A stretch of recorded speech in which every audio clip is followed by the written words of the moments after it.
Good morning, everybody, and welcome to this week's Keeping an Eye on the Geopolitical Ball with me, Jamie Shea, Senior Fellow at Friends of Europe. In Washington, diplomatic springtime seems to have broken out. The President-elect, Joe Biden, has finally been given access to intelligence briefings.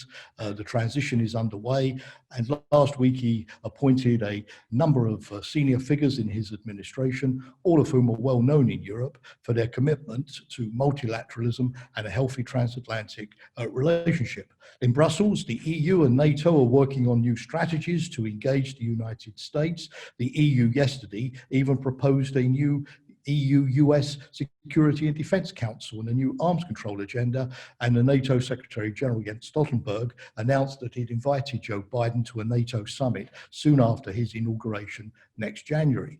But of course, today we're on the 1st of December, and the handover on the 20th of January is still 2 months away. In that time, President Trump is still the president, is still the commander-in-chief, and there's still a lot that he could do to disrupt US foreign policy to make life as difficult as possible for Joe Biden. We know that Trump is definitely not leaving the White House either willingly or gracefully. So what is happening? Well, in the first place, Trump has pulled unilaterally 2,500 US forces from Afghanistan, which makes it difficult for the other NATO forces to operate if they are deprived of American enablers, and also could encourage the Taliban in their talks with the Afghan government in Doha not to compromise, because with the US departing, they may feel that they can still win on the battlefield. In Germany, Trump announced the unilateral withdrawal of 12,000 US forces, but without giving a rationale as to how that would buttress NATO's collective defense against Russia. We've also seen in the last couple of days in Iran the assassination of a very prominent Iranian nuclear scientist. Now, I'm not saying in any way that the US administration was behind that, but the death of the scientist is obviously going to make it more difficult for Biden to engage the Iranians on their coming back into the nuclear deal. And making further concessions, for example, in the area of reining in their regional activities or cancelling some of their ballistic missile programs.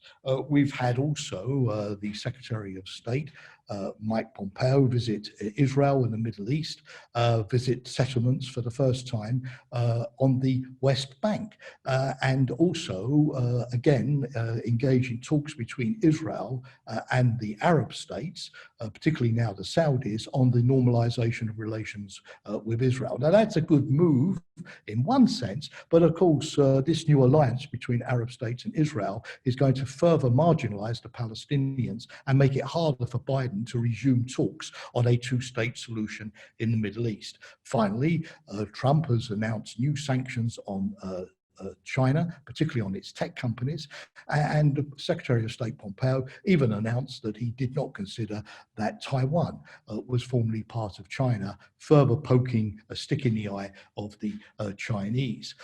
Now, this doesn't mean that all of this is necessarily bad for President-elect Biden. For example, he certainly won't want to rescind the commitment of NATO to spend 2% of its GDP on defense, essential for transatlantic burden sharing. The sanctions on Iran could give him additional leverage to bring the Iranians eventually back to the negotiating table. The sanctions on China certainly have made Beijing more aware that it will need to make greater concessions to open its markets to American and Western companies.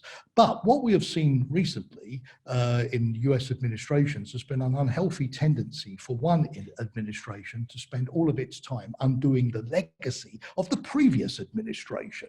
For example, during the George W. Bush years, the motto was ABB, anything but Bill, undoing the Clinton legacy. And we know that President Trump has obsessively tried to dismantle virtually everything that President Barack Obama did. For example, Obamacare, for example, environmental legislation, the Iranian deal, the Paris Climate Change Agreement, and so on. So what Joe Biden needs to do is come up with a much more balanced strategy of determining what was useful about the Trump legacy or cannot be easily undone, and which he can use to pursue his goal of multilateralism, and what was positively harmful and which he needs to overturn using the same executive orders that President Trump used. It's going to be a delicate balancing act, but the success of US foreign policy in the Biden administration will depend on him getting that balance right.